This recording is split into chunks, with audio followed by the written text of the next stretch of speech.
tal? Bienvenidos y gracias por acompañarnos en una nueva edición de la tertulia de Televaldepeñas. Los recientes casos de violencia extrema, violencia dentro de la familia, violencia de género, violencia vicaria o violencia extensiva, como también se le llama, ha dejado perplejo a todo el país, ha estremecido, ha conmocionado a toda la sociedad española, que de manera espontánea el pasado viernes, un día después, 24 horas después de conocerse el hallazgo del cuerpo de la pequeña Olivia en Tenerife, pues salía espontáneamente, como digo, a las calles, a las plazas, a guardar ese minuto de silencio y ese gesto de protesta y de repulsa en grado máximo. Como digo, son casos que están solapándose unos con otros e inclusive eclipsándose, porque el caso de Ana y de Olivia ha eclipsado a otros, si acaso parcialmente, como el de Rocío Caiz en Sevilla, la joven de 17 años muerta y descuartizada por su expareja, o incluso mucho más reciente, ayer mismo en Madrid, un anciano de 84 años mataba a martillazos a su esposa, a su mujer, de 81. ¿Qué está pasando? En los últimos años, décadas diríamos, lo que era la crónica de sucesos, los crímenes pasionales, pasaron a ser realmente reconocidos como violencia de género y alcanzaban una mayor alarma social y una mayor preocupación, inquietud, incertidumbre entre la población. Pero hay una incógnita a resolver, es si esta oleada de los casos más recientes supone que se ha incrementado la conciencia ciudadana o que realmente esta nueva forma, manera de crimen dentro de las familias está teniendo una gran escalada. Saludamos ya a nuestros colaboradores habituales. Fernando Prieto Ruiz, ¿qué tal? Hola, muy buenas tardes, bien. Victoriano González de Aleja. Hola, bien, buenas tardes. Y hoy nos acompaña la concejala de Igualdad y Juventud del Ayuntamiento de Valdepeñas, Inmaculada Pacheco. ¿Qué tal, Inma? Muy bien, muchas gracias. Bien. Empezamos por ti, si te parece. Perfecto. Desde el plano de las competencias que tiene un ayuntamiento para actuar en este delicado ámbito, entiendo que única y exclusivamente desde el plano de la prevención, ¿qué actuaciones se pueden dirigir a la juventud para evitar en el futuro conductas criminales de los futuros adultos?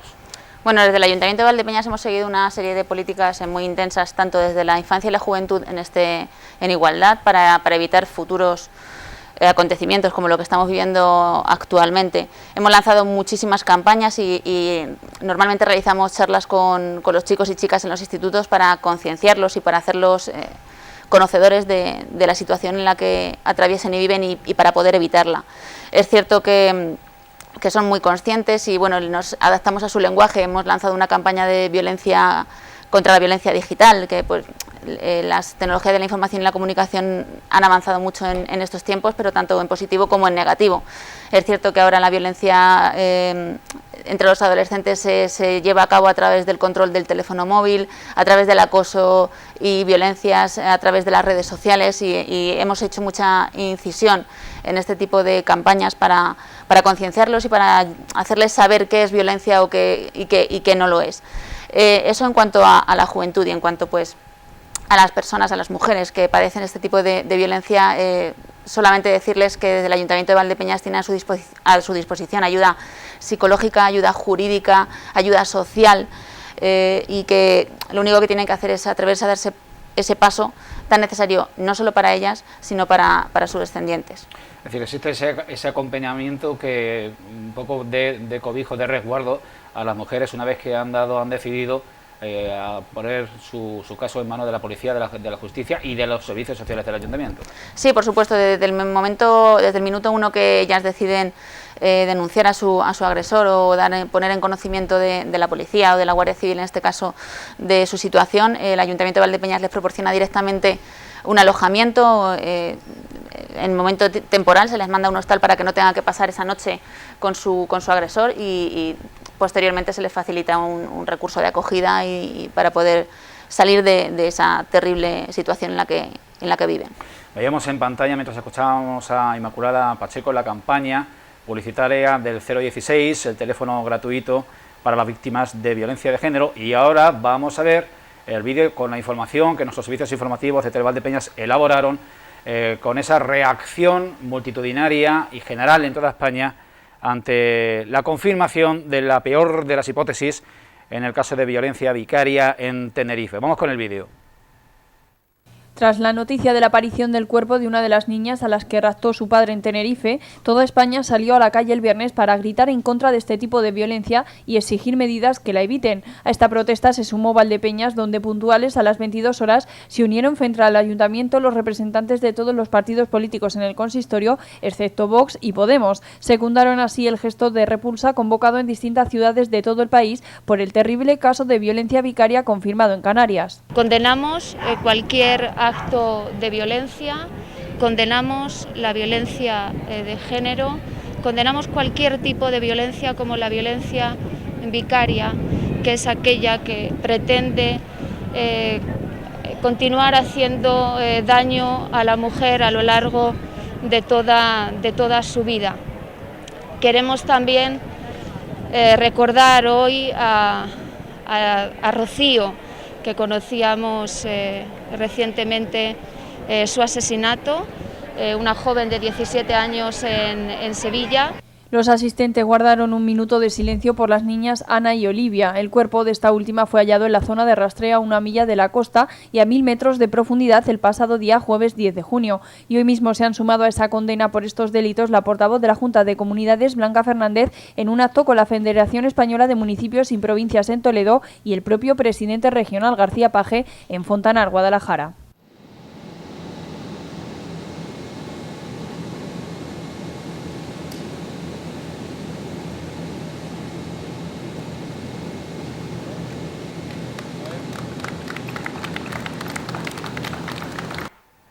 Victoriano González de la Leja, lo planteábamos al principio. ¿Estamos ante un incremento de casos y de la gravedad de los mismos o ante un incremento de la alarma social entre cada uno de ellos? Desde la alarma social, desde luego, pero no, es un incremento de casos y es incomprensible. ¿Qué es lo que ha puesto en la mente de la sociedad, de los que vivimos en ella, algo tan terrible como hacer daño? ¿Hacer daño por qué? Porque se va incrementando cada vez más, no solamente en los niños, sino también en las mujeres, el maltrato, matarlas. Pero bueno, ¿hasta dónde hemos llegado? ¿Qué mentalidad pueden tener esas personas que son capaces de hacer daño de esta manera tan desmesurada? Y solo por el mero hecho de hacer daño, porque no hay ninguna ganancia en ello, nada lo justificaría, por supuesto que no, pero menos aún hacer por hacer y hacer daño sin ningún sentido. La verdad es que matar a la gente nunca está justificado, no tiene absolutamente ninguna justificación y lo que hay que hacer es mentalizarlo desde pequeños. Antes lo decía Ima, es verdad, hay que hacer desde el colegio, desde los institutos, pero también la sociedad se tiene que mentalizar. También los hombres tenemos que ser conscientes de que no somos los amos del mundo, ni muchísimo menos, en absoluto, que tenemos que ser corresponsables con nuestra pareja, con la mujer, con nuestra amiga, con nuestra vecina, que tenemos que ser nosotros, que somos iguales, todos iguales, y eso hay que entenderlo y hay que hacérselo entender. Las fuerzas y cuerpos de seguridad del Estado, que de alguna manera se impliquen. Hay que implicarse, ellos se implican mucho, pero ahí puede haber algún resquicio que puede dar lugar al depravado que lo hace aprovecharse de los tiempos que le pueden permitir hacer más daño. Y la justicia. La justicia tiene que afinar más, no habrá medios, los juzgados estarán saturados, no lo sé. La justicia se interpreta y hay que interpretarla en estos casos que estamos hablando, de la mayor dureza, con la mayor dureza. No se puede andar con paños calientes, porque es un daño tan tremendo el que se hace, no solamente a las personas a las que va dirigido, sino a la propia sociedad. Nos estamos masacrando vivos y sufriendo muchísimo a poco que tenga un poco de sentido común y de corazón. Lo que nos está pasando en las últimas semanas con este caso de Tenerife, bueno, devuelve a nuestra memoria lo que se cumplen 10 años de ello, que es el asesinato de Ruth y José a manos de su padre José Bretón en Córdoba para vengarse de su mujer, de Ruth. Recordemos que los secuestró, los asesinó y prendió fuego a sus cuerpos para deshacerse de ellos y luego simuló un rapto, una desaparición. Fueron muchos más meses de angustia que en la actualidad y este hombre fue condenado en 2013, 2 años después, a 40 años de prisión, que luego se vieron reducidos, se fue su pena concentrada a 25 años. Posteriormente hemos conocido casos, recuerdo ahora mismo, no el nombre del sujeto, en el que por degollar a sus hijos le ha caído la prisión permanente revisable. En los últimos años, desde 2013 a esta parte, 39 menores han sido asesinados a manos de la pareja de su madre o de su padre, propiamente dicho. Fernando, las penas van increciendo, pero no es disuasorio para que los criminales en potencia acaben convirtiéndose en criminales reales. No, vamos a ver, yo es que creo que son malas personas, es decir, es mala gente. No son psicópatas. Efectivamente, son malos, es decir, es un tipo de personas, bueno, pues que no tienen sentimientos, y de hecho cuando lo vemos en imagen, ninguno da sensación cuando lo están incluso entrevistando, o lo están, no les afecta, son impasibles ante todo, ¿no?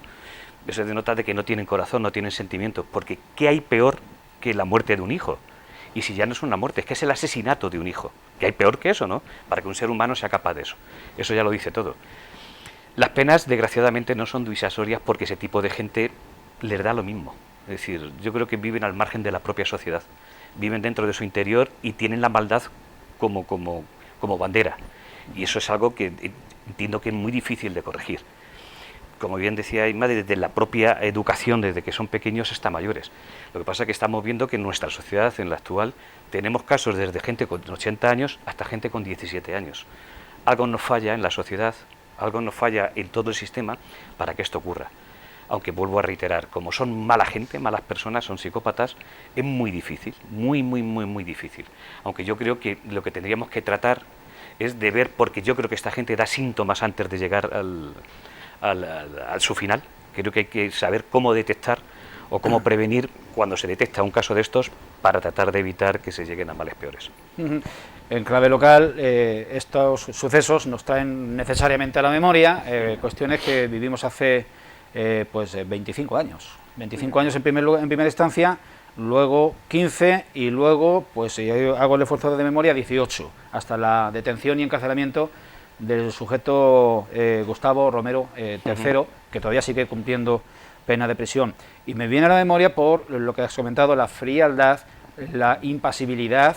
Que no les afecta. No les afecta nada, no tienen corazón, no tienen sentimiento. Exactamente, no es corazón, es sentimiento. ¿no? Carecen absolutamente de sentimiento. Les da igual 8 que 80. Ellos hacen las cosas y además las planifican.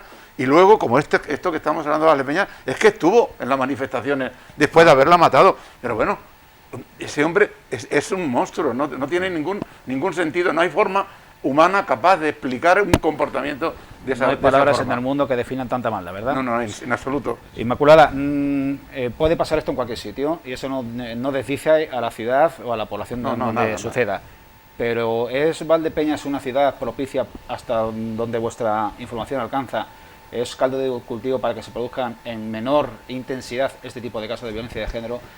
Bueno, es cierto que desde el Ayuntamiento de Valdepeñas y desde el área de igualdad, que es la que me corresponde, hacemos toda incisión para que esto no suceda. Entonces, es inevitable porque esto radica desde el propio núcleo familiar, desde la propia educación y desde las propias familias, pero bueno, nosotros hacemos todo lo posible para saber que hay salida y que no tienen por qué aceptar ciertas conductas o ciertos actos. No depende, desde mi punto de vista, no depende de una población, depende de las personas. Es cierto que a mayor población, pues más opciones de que sucedan casos, ¿no? Pero simplemente por el número de habitantes. Yo quiero recordar, porque hemos recordado las víctimas de hace 25 años, que no hace tanto, ahora 1 año y medio aproximadamente, Valdepeñas tuvo una víctima por violencia de género, por violencia machista. Y creo que no depende como tal de la sociedad, o sea, de la ciudad, sino de la sociedad, y sí que me gustaría acordarme de ella y bueno, que sirva de ejemplo para que sea la última, o me gustaría que fuera la última por lo menos, si no a nivel mundial, que obviamente es muy complicado, por lo menos a nivel local. Es extremadamente inquietante que haya víctimas de violencia machista en los hogares que no denuncian por miedo a que si desaparecen ellas o hay un distanciamiento, la violencia la sufran los hijos. No, está claro, mire, a día de hoy, con la víctima que comentabas, la octogenaria, son 20 mujeres las que llevamos en un año. De ellas, la mitad habían habían sufrido algún tipo de agresión anterior. Solo 4 habían denunciado, pero las demás en la familia se comentaba que habían sufrido algún tipo de agresión. Y es cierto que se callaban pues por proteger a sus descendientes, a sus hijos e hijas, y bueno, pues han sufrido el fatal desenlace de morir en el intento. Entonces creo que sirva de ejemplo para que las personas, las mujeres que atraviesan por esta situación, den ese paso, ya no solo, como comentaba, ya no solo por ellas, sino por sus descendientes que de un segundo plano están sufriendo esa situación. Fernando, Victoriano, la complicidad de la sociedad en forma de silencio. ¿Qué decir? Sí, es que perdona, es que la sociedad se tiene que manifestar. No solamente la familia, la mujer que tiene que denunciar, con ayuda psicológica que del ayuntamiento mismo se le da, sino la propia sociedad se tiene que mentalizar y colaborar. Y no permitir que eso ocurra, no es posible. Tenemos que poner medios suficientes, y si la mujer no se atreve por miedo, por sus hijos, porque que luego al final se les vuelve, que los vecinos, los compañeros, el entorno, no nos callemos, porque a veces, como no nos llega, que nos puede llegar, pero aunque no nos llegue, es que son semejantes a nosotros, no puede ser. ¿Fernando? Sí, no, evidentemente, yo creo que toda la sociedad tiene que estar implicada en este tema. Si en el momento que falla alguna labor de la sociedad, va a fallar el tema, ¿no? Claro. Y lo que sí yo creo que hay que hacer una campaña muy fuerte es que en el primer momento, no hay que dar 2 oportunidades, en el primer momento que se vea cualquier tipo de acoso, denunciar. Y en eso sí que tiene que estar todas las fuerzas sociales, políticas, todas las fuerzas unidas, para que en el primer momento que haya cualquier síntoma, que se ataje ese problema, porque si no el problema va a ir a más. Porque no solamente estamos hablando ya en el último episodio de la violencia, ¿no?, que es el asesinato, pero la violencia psicológica, el maltrato psicológico, el acoso. Es decir, yo creo que desde ese primer momento hay que denunciarlo y estar toda la sociedad concienciada de que eso tiene que ser así, porque si no somos capaces desde el inicio de denunciarlo, el tema no lo vamos a cortar. Va a ser muy difícil cortarlo. Yo creo que en eso sí que tenemos que hacer, si no campañas, sí tratar de concienciar a la gente que cuando se sufra eso, que no se dude, porque el maltratador, en este caso, pues lo que sí tiene es una capacidad importante de someter, de someter a la mujer, y es algo que tenemos que luchar para que eso no ocurra. Se habla, y es más difícil explicarlo que entenderlo. Pero se habla y se comenta que a veces los actos y los gestos de micromachismo proferidos y cometidos por la propia mujer es la conducta que más ayuda a perpetuar el machismo. No sé, hombre, no ayuda, obviamente no ayuda. Si normalizamos ciertas conductas que no son para nada normales, pues lo que comentábamos, nuestros hijos, nuestras hijas lo hacen normal, entonces van a superar cada vez, van a tolerar cada vez un límite superior. Y yo creo que, como comentaba Fernando, y comparto con él totalmente, hay que erradicar desde las bases. Lo más mínimo no tenemos por qué tolerarlo, porque no es necesario, no ayuda para nada a nuestra familia el que toleremos ciertas circunstancias. Y una cuestión más que quiero compartir, porque también es una idea, es un pensamiento en voz alta. Las redes sociales son una especie de pólvora o de mecha, caldo de cultivo. Es un peligro total. Si no se tiene cuidado con ellas es peligrosísimo. Son lo mejor y lo peor. Pueden llevar a la juventud y a la juventud y la no juventud también. Las redes sociales pueden ser un peligro que puede dinamitar el comportamiento de la sociedad en estos temas y puede hacer mucho daño. Hay que tener un control sobre ellos. Pero sobre todo, a mí, las redes no las podemos evitar, están ahí y ya está. Pero yo estoy porque hay que mentalizarse, hay que mentalizar a la sociedad, hay que mentalizarlos todos. Tenemos que ser conscientes que como no ayudemos, no estamos haciendo ningún favor ni a la familia, ni a la mujer, ni a nadie. Y sobre todo que lo que nosotros dejemos de hacer, los niños se empapan todo.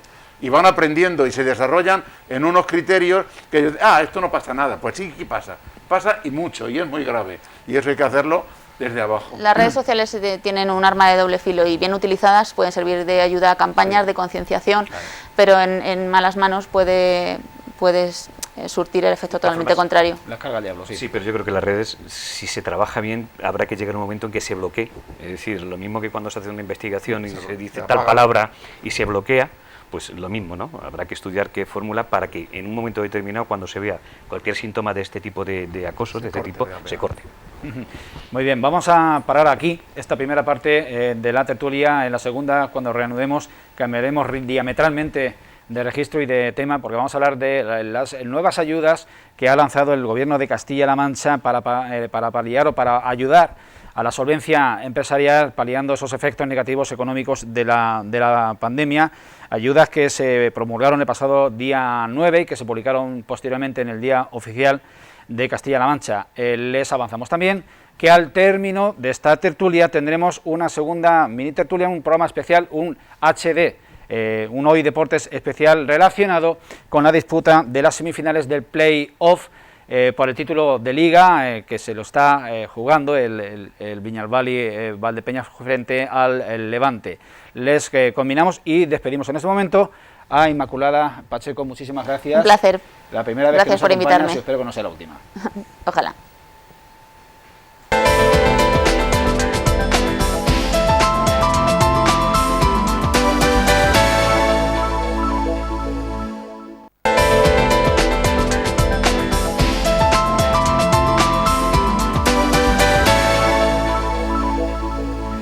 Bien, gracias de nuevo por acompañarnos en esta tertulia que reanudamos en este punto hablando de las nuevas ayudas, nueva línea de ayudas del Gobierno autonómico, Gobierno de Castilla-La Mancha, dirigidas a las empresas y para favorecer su solvencia económica, tanto en cuanto a los perjuicios que han venido sufriendo desde marzo de 2020 a causa de la pandemia del coronavirus. Ayudas que van en una doble dirección, para enjugar los efectos del endeudamiento de las empresas, tanto en el pago a proveedores como en el pago de gastos financieros, como a la caída de la cifra de negocio de las empresas cuya actividad ha sido más sensible porque se vieron abocados al cierre. Saludamos de nuevo a Fernando Prieto Ruiz y a Victoriano González de la Leja. Buenas tardes. Y saludamos ahora a la incorporación de la concejala de Desarrollo Empresarial y Comercio del Ayuntamiento de Valdepeñas, Julia Cejudo. Julia, ¿qué tal? Hola, bien. ¿Cuánto tiempo? ¿Te ha tocado? Sí. Puedes empezar a decirlo. Pues vamos con ello. En primer lugar, supongo conocedores, porque se ha hablado mucho en el ámbito de nuestra comunidad autónoma de estas ayudas. Son oportunas, son justas, sobre todo porque la gran discusión que se está teniendo es, por un lado, la empresa que ha tirado de recursos propios, de reservas propias para pagar a sus proveedores y se ha quedado a cero, no se ha endeudado, pero tiene ruina. Claro, es que es muy difícil. La situación que se ha planteado como consecuencia de la pandemia ha llevado a muchas empresas a una situación, en muchos casos límite y algunos casos por encima del límite. Justo, el problema de todo esto es que de alguna forma hay que ayudarles. Si no se les ayuda, es muy difícil que puedan salir, porque la economía está repuntando, el negocio no termina de centrarse. La situación de la pandemia está todavía arrastrando muchas cosas. La producción está todavía empezando o queriendo empezar a salir. Entonces, ¿qué necesita? Dinero, recursos económicos. Claro, de alguna manera tienes que legislar para que esos recursos lleguen a todos. A los que piden los temas ICO, a los que se endeudan por los bancos. Y como tú decías, ¿y los que no? ¿Y los que han aguantado con riñones, todo eso, pero ya los riñones ya no dan para más? Pues también hay que ayudarles, tienen que arbitrar unas medidas, yo creo que de dos maneras. Primero, para que lleguen a la mayor parte de las empresas a las que sea necesario ayudar porque su situación económica lo requiera, y por otra parte, hacerlo de una forma ágil y rápida, porque la norma está ahí, pero no empecemos como otras normas que luego en la documentación, en la preparación, en la solicitud, al final llegan cuando la persona ya no es que esté asfixiada, es que se ha quedado sin aire. Es como si se le pone una botella de oxígeno a alguien que es incapaz de reflotarse y de llegar un poco a la superficie del agua. Exactamente, tienen que darle los medios necesarios. Fernando, hay un segundo criterio de estas ayudas que delimita o define, pone la línea en el 30% de la caída del negocio. Y si nos hemos quedado en un 29%... Es el gran problema que siempre hay en los límites, ¿no? Es decir, 29, 30, 31, es decir, siempre hay que poner un límite, ¿no? Sobre todo cuando son ayudas públicas. 30% yo considero que es una barbaridad. Una empresa que haya perdido un 30% va a ser difícil reflotarla. Según el tipo de actividad. Casi todas. Según el tipo de Hombre, hay algunas... Las que funcionan con un margen mínimo, imposible. Claro, eso es imposible. Pero Por hay decir, otras la que que tiene un margen pequeño es imposible. La que tiene un margen superior es más factible, pero de todas formas, cuando tienes un 30% durante un año y pico de pérdidas es muy difícil. Y da lo mismo hayas tirado de recursos propios que de recursos ajenos. Es igual, porque tú al final lo que estás haciendo es que estás sacando. Da lo mismo que te lo preste un banco que te lo prestes a ti mismo. Luego necesitas seguir funcionando. El 30% para mí es mucho. Es decir, yo creo que si la política por la pandemia ha cerrado, pues la política por la pandemia tiene que ayudar. ¿Cuál es el límite? Pues no lo sé si es el 30 o el 5. Es decir, pero si a mí me han obligado a cerrar, lo mismo que un ERTE, como te han obligado, te van a dar ayuda a la gente que trabaja, pues a la empresa, lo mismo que te cierran, que no puede trabajar, hay que ayudarla. ¿Desde qué punto? Yo considero que el 30 es muchísimo. Hay que empezar a ayudar desde muy poco, porque el que tiene el 50 le va a dar lo mismo que la ayuda de uno, va a ser casi imposible de reflotar, y el que tiene un 70 evidentemente. Es decir, tú no le puedes dar ayuda a quien ya va a ser imposible de reflotarla, desgraciadamente eso es un problema que no sabemos cómo se va a hacer, pero el que tiene un 30 y le das ayuda lo vas a reflotar, pero el que a lo mejor el que ha perdido un 20, si no tiene margen, va a ser muy difícil de reflotarla y si no le das ayuda la vas a condenar a cerrar igual. Por eso quiero decir que lo mismo que le cierras, porque hay una pandemia que nadie la hemos traído, que ha surgido como ha surgido, pues la ayuda entiendo que hay que darla desde prácticamente muy poco. Entiendo que la Administración tiene que poner un baremo, porque posiblemente así te lo indique la propia legislación, pero hay que poner el mínimo para tratar de reflotar a la mayor número de empresas que hay en la comunidad autónoma. Julia, dos cuestiones. Por un lado, ¿no hubiera sido más realista ayudar en la medida del perjuicio que se pueda acreditar? Y en segundo lugar, el empresario, empresaria, pequeño autónomo, que se dirija al ayuntamiento concreto, a las dependencias de desarrollo empresarial, ¿cómo se le asesora? ¿Se recibe una atención integral? Explícanos. Bueno, lo primero, ya esto yo lo digo ya no como política, sino como técnica que ha estado trabajando años en esto. Cuando tú quieres generar una subvención o quieres crear una subvención, para empezar es muy difícil el poner los límites, porque luego la gente dice, tienes que demostrar un 30% y el que tiene 29 se va a quedar justo al límite y no va a poder tenerlo. Las subvenciones tienen que ser con datos objetivos, y entonces si tú dejas pasar el de 29, el de 28 te va a decir que porque a él no, es bastante complicado. Luego, va en proporción un poco a las pérdidas que se tienen. También decir que, por ejemplo, hay una de las medidas es que hay una subvención cuando es por estimación objetiva, que sabéis que muchos bares pequeñitos, comercios, sí que tributan en ese estilo, y ahí no tienes que demostrar ni siquiera la caída de facturación. Es lo que solemos conocer como módulos. Sí, lo que son módulos, que son negocios que suelen ser pequeños, son que autónomos, que la estimación... Claro, entonces ahí sí que no tienen que demostrar ninguna bajada de facturación. Y luego yo sí que pienso que es verdad que el que ha tenido una pérdida de un 30% en el volumen de ventas, es difícil que se vuelva otra vez a poner al día, pero no es imposible, porque pensar que, por ejemplo, yo veo un bar que ha estado cerrado el tiempo que les han obligado a cerrar, ahí ya pueden demostrar un 30% de caída de la venta. Y un 60%. Por eso, lo pueden demostrar. Y un bar es una empresa que luego se recupera mucho más fácilmente que a lo mejor otro tipo de empresas. Pero seguramente hayan tenido una caída mucho más alta de un 30%, seguro. Y luego, respecto a la segunda pregunta que me decías, en la concejalía, vamos a ver, nosotros no sustituimos a la gestoría ni a las asesorías, que eso es lo que también quiero que un poco quede claro. Allí lo que hay son dos técnicos que informan, hay autónomos, pequeños autónomos que incluso se llevan ellos sus propias cuentas, entonces pasan por allí, se les explica la subvención. Si ellos llevan un poco lo que son, la bajada de ventas, la tienes que demostrar con el modelo del IVA, con lo que son el 303. Entonces, si llegan por allí, les enseñan el modelo, oye, pues mira tú si estás dentro de la posibilidad de que pidas la subvención.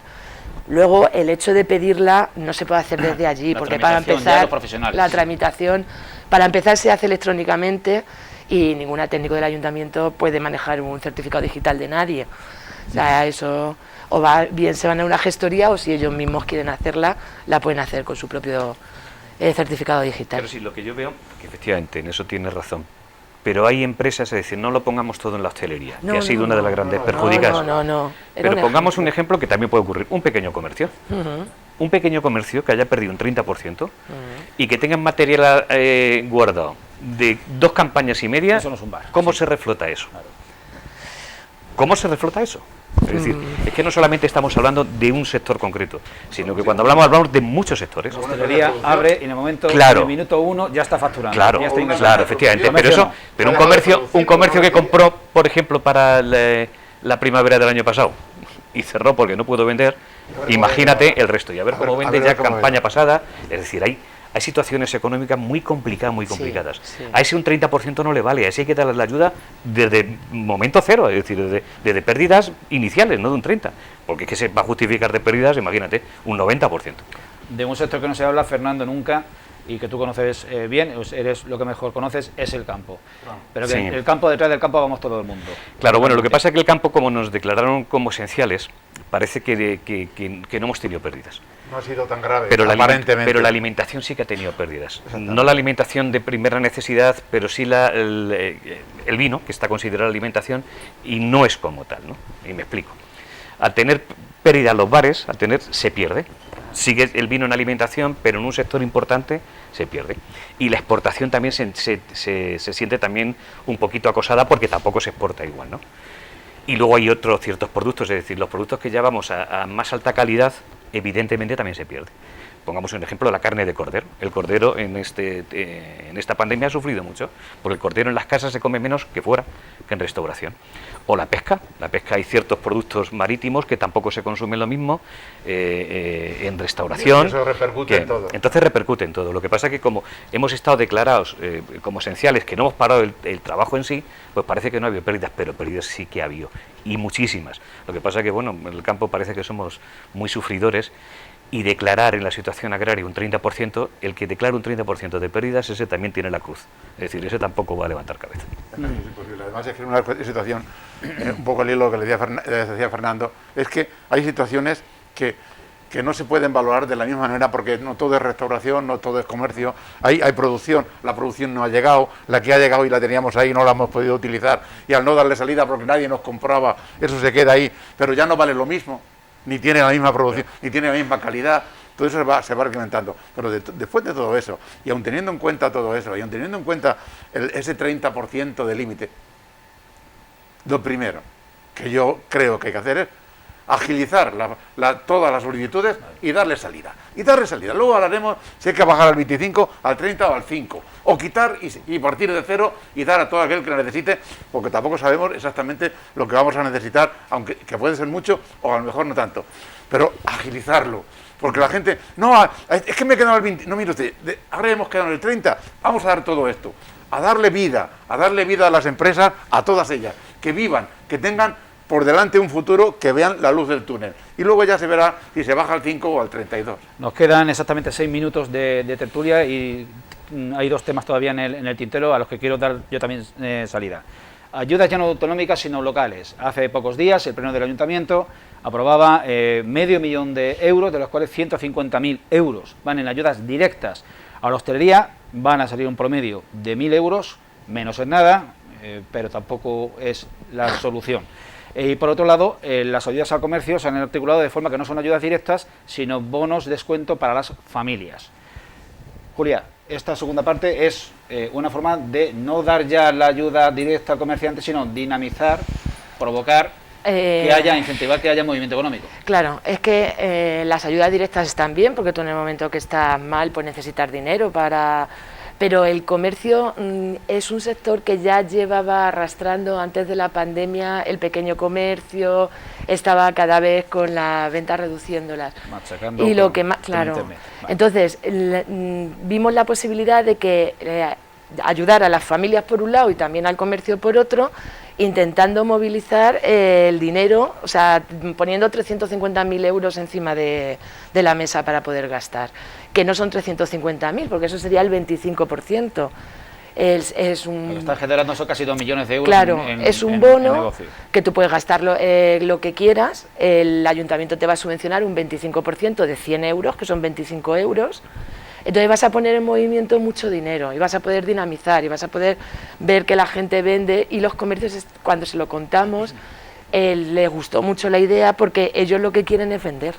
Ellos no quieren que les den 1.000 euros y ya está, Claro, sino... Lo que pasa es que yo veo buena la idea, pero le veo un problema. Y es que también con la pandemia los ingresos familiares también se han reducido mucho. Sí. Y claro, va a haber mucha gente que llegar a 100 euros para comprar, para llegar a ese 25 puede tener un problema. Es decir, ahí llegamos Tenemos la solución. Claro, sí, o sea, se ha encontrado una solución, sí, porque si no, estamos ayudando al que tiene más capacidad de gasto, y no estamos primando al que no tiene capacidad de gasto.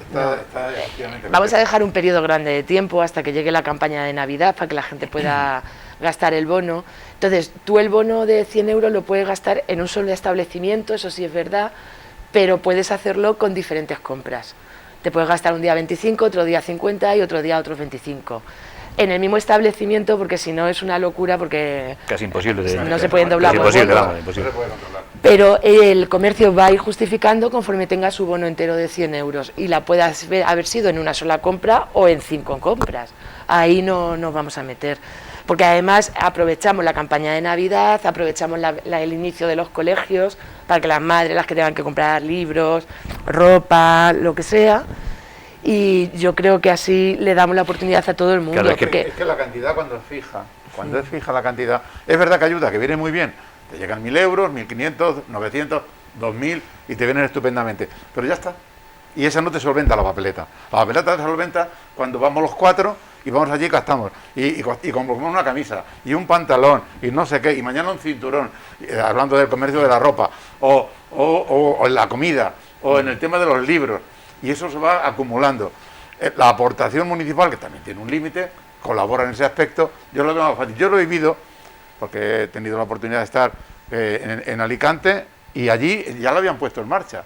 Y les iba muy bien. Claro, sí, porque también es verdad, como lo que tú decías, que la gente no tiene tantos posibles, porque toda esta pandemia ha hecho daño a mucha gente. Pero tampoco has gastado tanto, porque has estado encerrado en casa mucho tiempo. Habló del consumidor, con lo cual se puede permitir un poquito utilizar todo eso ahora alternando la posibilidad de su cuestión económica con ayuda al comerciante, al restaurador, al otro, para que la ciudad fluya. Hombre, lo que yo sí veo, yo soy de las personas que me gusta salir, que salgo normalmente a los fines de semana. Está volviendo la vida, y la verdad que en el momento que nos sueltan un poquito se ve cierto movimiento, ¿no? Y la gente, yo no sé si va a pasar esto como en los años 20, en los años locos 20, de que salimos de una pandemia, aquello también fue, la gripe famosa, la recesión, sí. Y hubo una explosión igual. Pues yo creo que va a ocurrir prácticamente lo mismo. La gente tiene unas ganas de salir, porque es que pasar un año y pico va a ser para nuestra memoria. La gente quiere vivir, quiere disfrutar de la vida. Compañeros, un último minuto y no quiero que se me quede. En el día de ayer, en el día previo a la grabación de esta tertulia, y gracias a la mediación de la Unión Europea, Estados Unidos levanta por un periodo de 5 años los aranceles a los productos alimenticios españoles depresariados por esas ayudas un poco... bueno, habría que buscar el calificativo adecuado a las compañías aeronáuticas Boeing y Airbus. Vino, queso, aceite de oliva. No puede haber 3 productos más genuinos en Castilla-La Mancha que se estaban viendo lastrados. De nuevo, por tu implicación con el sector primario, ha sido tan grave el perjuicio causado, es determinante esta apertura. El que más ha sufrido de todos, evidentemente, ha sido el queso manchego. Es el que más ha sufrido de todos. Porque el queso manchego sí que hizo unas campañas muy importantes en Estados Unidos, había conseguido un mercado muy importante, y de por sí no es un producto excesivamente barato, y allí, pues con lo que consta el transporte y demás, más en los márgenes que allí aplican, subió de precio, y eso es algo que se notó.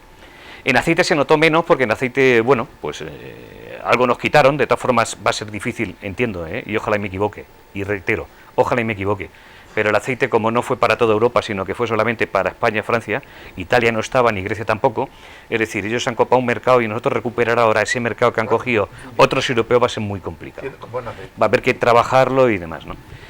Y en vino, bueno, en vino los franceses nos echaron un cierto cable, porque ellos el champán lo libraron, los vinos gasificados lo libraron, y bueno, tampoco era, concretamente en Valdepeñas es un mercado importante, pero no de los más importantes que tenemos.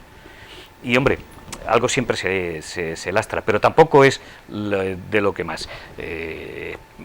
Valdepeñas vende mucho en Europa, que es el mercado fundamental, aunque en Estados Unidos. Vuelvo a reiterar, todo lo que sea quitar aranceles significa bajada de precios y más posibilidades de mercado, evidentemente. Esto no debería haber existido, porque los productos agroalimentarios no tienen por qué pagar las consecuencias de una ayuda industrial. En fin, es una cuestión puramente política. Hizo un daño tremendo. Que no se entienda como frivolidad, pero es un poco una represalia vicaria. No, sí, está es claro. una represalia tremenda del señor Trump, que hizo muchísimo daño. No. Y eso, a pesar de la explicación de Fernando en cuanto a la diversidad de la incidencia en los diferentes productos, lo cierto es verdad es que ha hecho daño. Y lo único que se puede decir es que es magnífico porque ha venido. Porque en esto juegan no solamente la propia incidencia del dinero, sino la situación psicológica que te produce a los productores y elaboradores de estas materias que de entrada lo ven como un parón, como un daño inmediato y que han sufrido en sus propias carnes. Claro, pero nos ocurre una cosa parecida en Rusia y se le está dando menos importancia al tema, ¿no? Es decir, muchas veces conjugamos más temas políticos que tema económico, aunque influyen los dos, ¿no? Evidentemente. Pero en Rusia tenemos también ciertos bloqueos a ciertos productos que nos está haciendo muchísimo daño porque se comenta menos, ¿no? Y yo creo que también había que trabajar para que en Rusia no existiese ese tipo de bloqueo. Bien, pone el cierre, Julia, buena noticia. Pues claro, que buena noticia, todo lo que sea quitar gastos a los productos que tenemos, sobre todo nosotros, el vino, el queso, pues estupendo.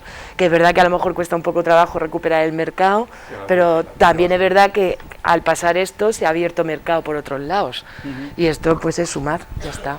Bien, pues ponemos el cierre en este momento a esta tertulia, hoy por circunstancias abreviadas, y les invitamos a seguir en la sintonía de Televaldepeñas, porque a continuación les ofrecemos un espacio especial, hoy deportes relacionado con la disputa de la semifinal del play-off por el título de la Liga Nacional de Fútbol Sala, con el Viñalbal y Valdepeñas como protagonista.